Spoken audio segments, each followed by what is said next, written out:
গলি গৈ বাসদে ও খৰমাই লাখদি ঐ গগনা ও খৰমাই লাখদি ঐ গগনা ও খৰমাই গগনা মই কিহেৰে গগনা মই কিহেৰে বাও ৰাজ্যৰ চৌদিশে এতিয়া বহাগৰ বিহুটিক আদৰাৰ যি আন্তৰিকতা বা উৎসুকতা সেই উৎসুকতা বৃদ্ধি পোৱা পৰিলক্ষিত হৈছে তাৰ সমান্তৰালভাৱে বৰ্তমান সময়ত দেখাইছো এয়া ৰাজ্যৰ বিভিন্ন প্ৰান্তত যিহেতু বৰ্তমান সময়ত বিহুটিক আদৰাৰ উপলক্ষে ৰঙালী বিহুটিক আদৰাৰ উপলক্ষে সকলো ফালে প্ৰতি ঘৰ গৃহস্থ গৃহিণী সকলো ব্যস্ত তাৰ সমান্তৰালভাৱে আমাৰ যুৱক যুৱতীসকল বিহুৱা নাচনীও সকলো ব্যস্ত হৈ পৰিছে হেঁপাহৰ ৰঙালী বিহুটিক নিজৰ মাজতে যিহেতু আমাৰ হেঁপাহৰ ৰঙালী আমাৰ সংস্কৃতি প্ৰিয় সংস্কৃতি আৰু এই সংস্কৃতিক ধৰি ৰখাৰ ক্ষেত্ৰত সকলো ফালে বিহুৰ আখৰা হোৱা পৰিলক্ষিত হৈছে আৰু এয়া মই দেখাইছো লাকুৱা কেন্দ্ৰীয় বিহু কৰ্মশালা য'ত বীৰ লাচি থানা অসমৰ ফালৰ পৰা তেওঁলোকৰ ফালৰ পৰা যি বিহু নাচ ঢোল বাদন আৰু পেঁপা বাদনৰ কৰ্মশালা 10 দিনীয়াকৈ যি কৰ্মশালা বা আখৰা তেওঁলোকে লৈছে এই আখৰা আমি সামগ্ৰিক পৰিৱেশ দেখাইছো এয়া লাকুৱাত বৰ্তমান সময়ত এইদৰে আখৰাত ব্যস্ত হৈ পৰিছে এই অঞ্চলৰ লোকসকল সকলো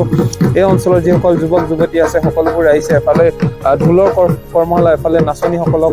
কৰ্মশালা দিয়া হৈছে এফালে পেঁপা বাদনৰ কৰ্মশালা দিয়া হৈছে এইদৰে বৰ্তমান সময়ত এটা সুন্দৰ পৰিৱেশৰ মাজত এই যি আমাৰ অসমীয়া হেঁপাহৰ বিহুটি এই বিহুটিক আদৰা পৰিলক্ষিত হৈছে বিহুটিক আদৰিবলৈ সকলো সাজু হৈছে আমাৰ যিহেতু হেঁপাহৰ বিহুটিত আচলতে কিদৰে আগবাঢ়ি যাব বিহুটিক কিদৰে বৰ্তমান সময়ত নাচিব লাগে আমাৰ বৰ্তমান সময়ত আমি দেখিবলৈ পাওঁ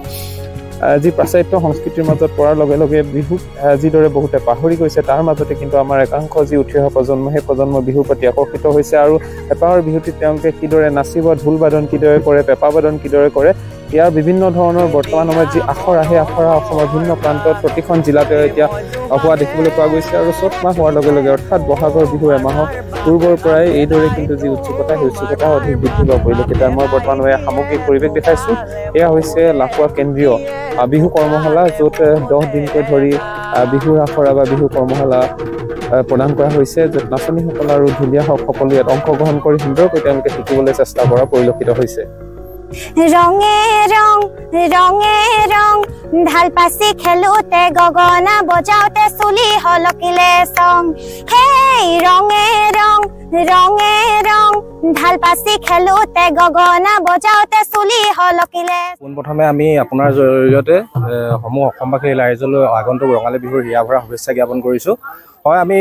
বীৰ লাচি থানা অসম লাকুৱা আঞ্চলিক সমিতিৰ উদ্যোগত যোৱা 4টা বৰ্ষ এইবছৰ 5ম বৰ্ষত ভৰি দিছে আমাৰ কৰ্মশালাখনি আমি লাকুৱা অঞ্চলৰ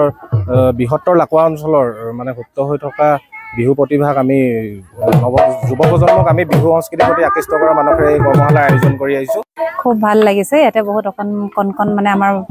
ল'ৰা ছোৱালীবিলাকে শিকি আছে তেওঁলোক আমাৰ